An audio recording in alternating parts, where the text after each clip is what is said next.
This morning to get up for sunrise and shoot the waterfall that we stopped in on yesterday, Ginka Falls.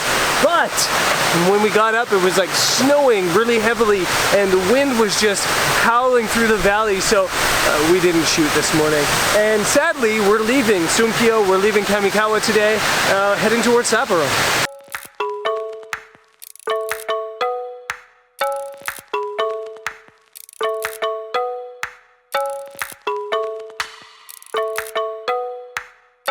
Made it to Kamikawa, back to Kamikawa, where we had such a crazy and amazing day yesterday. We have an hour until the train gets here, so we're going to do what we do best, which is eat ramen noodles.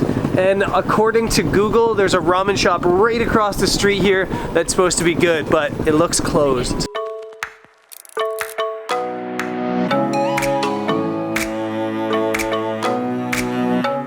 Yesterday we were walking through town and the very first person we met knew the family that I was looking for.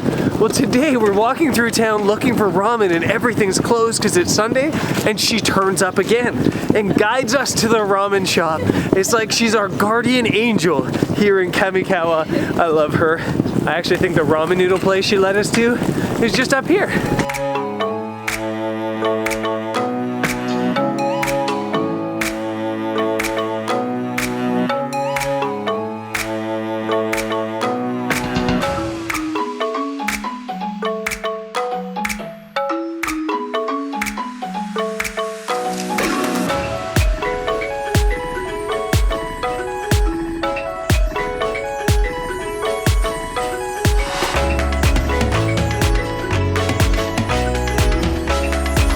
About to dig in, and I'm about to make a bold prediction that this is going to be the best ramen we've had in Japan. The owner's over there, and he actually went to Rocky Mountain House as a part of the home exchange as well 30 years ago. So I was here 20 years ago.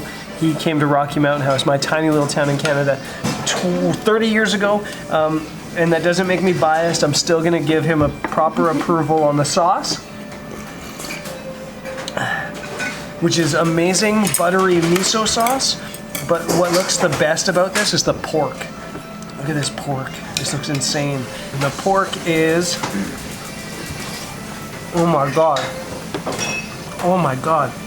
That pork is like, it's like butter. It's unreal. And the noodles?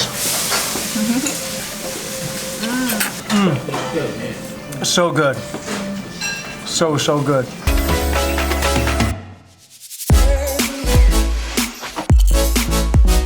So that was amazing. I think I mentioned yesterday when we went into the ramen shop that it might be the same ramen shop I went to 20 years ago, but it wasn't. I think that was. The chef recognized me from 20 years ago. He says he remembers when I was here with the Aidas on the homestay. He was actually in my hometown 30 years ago. And yeah, it was incredible. So I think that's the first place I ever had a real ramen noodle, which is crazy, insane. And they were so nice. Yeah, this has just been such an amazing experience in Kamikawa. So if you're a tourist, come to Kamikawa and tell them I sent you. Now we got the train to catch. We're going to Sapporo.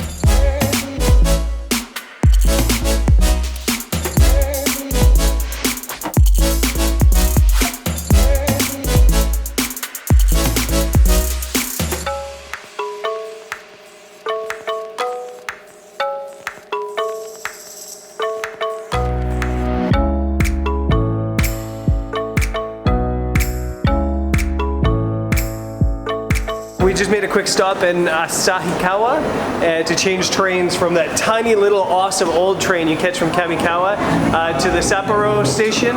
And it looks like this is the station. We don't have tickets, but there's 4 cars non-reserved. So if you have a JR pass like we do, you just get in any of the cars that are non-reserved.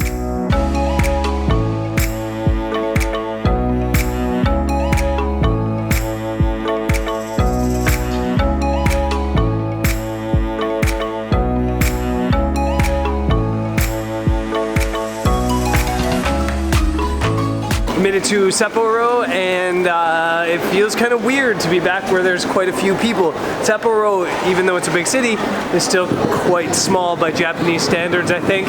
But yeah, after like Kamikawa and Sunkyo and Noburetsu, it feels very, very strange almost. And we have a hotel here for just 2 nights, so we're gonna head there now.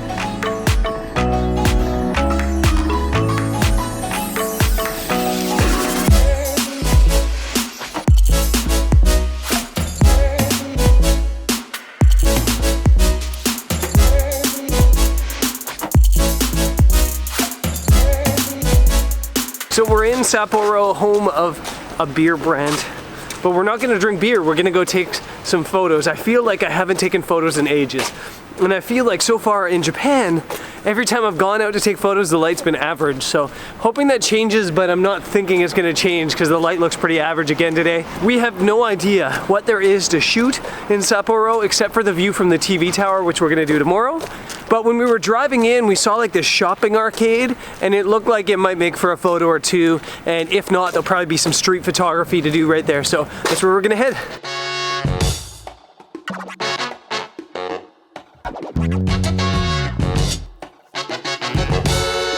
Just came across a really cool scene. There's a Ferris wheel up high. That's like 1, 2, 3, 4, 5, 6, 7 stories high, the bottom of the Ferris wheel back that way. And then you've got these really cool trams coming under the bottom of them. The problem is right now they're a little bit backlit, but I think this is a photo. I think we could do a slow shutter shot with the trams and do a long exposure shot with a Ferris wheel spinning. I think that's cool. So I think we're gonna come back to this once the blue hour hits. We're gonna head to the shopping area first.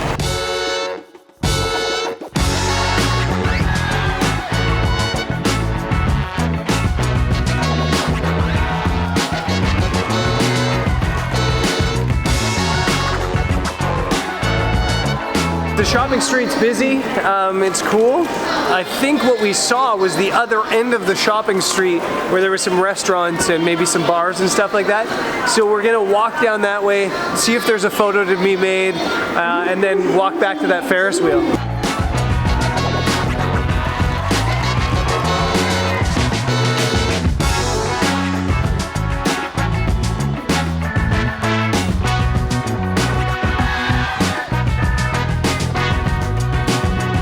So it is cool here and it's a lot of fun, people watching through here, but I'm not sure there's a great photo here, a great travel photo here.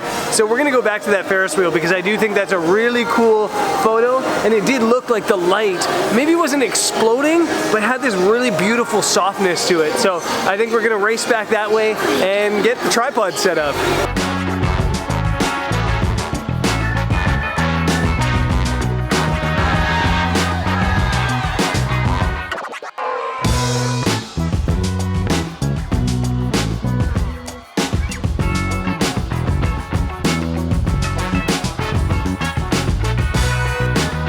So we're back at the spot, and it's kind of funny because I keep kind of going back and forth on whether I like the shot or hate this shot. Well, I set up and I was like, I think I hate it. I think we came back for nothing. And then now that it's set up and it's starting to get a little bit bluer and the lights in the buildings are starting to come on, I'm starting to like it a little bit more. So I think we're just gonna hang out and just wait for this one shot, and hopefully it comes out cool once the blue hour happens, once these buildings hopefully light up, and when the Ferris wheel starts spinning a little bit.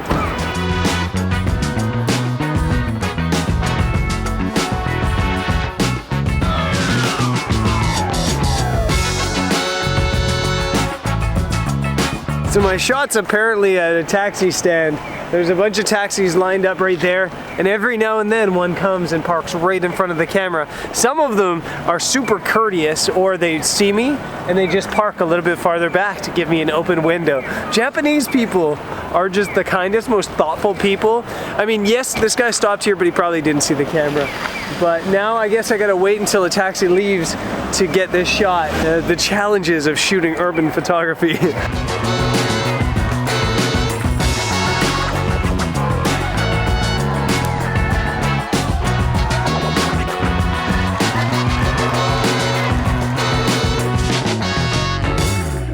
I kind have got the shot. I had to go in between the taxis, squeeze up in front of them, and it kind of worked out. But the light, it just went from that really nice, soft, beautiful stuff to like this weird, dark blue. It's not a nice blue hour. The light's not great. And I think we're done shooting today. I think that we're gonna just take a sign that the light's bad, and we're just gonna go eat hamburgers.